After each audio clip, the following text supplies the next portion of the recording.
algo que preocupa a los soldados. ¿Lo dices en serio? Habla.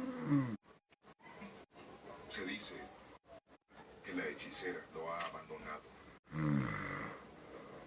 Diría que los soldados han creído en falsos rumores.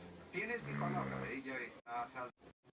Si los hombres van a morir y a pelear, necesitan más que eso. ¿Cuestionas mi palabra? No es eso, señor. Solo que ella es un símbolo que nos infunde coraje. Y es mejor si podemos verla. Señor.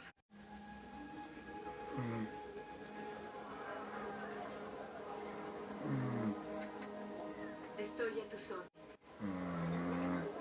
Perdona mi ausencia. No es nadie. Pero nuestra próxima victoria ha levantado mi espíritu. ¿Basta para aplacar a tus hombres? Diles lo que ves, hechicera. ¿Qué es eso?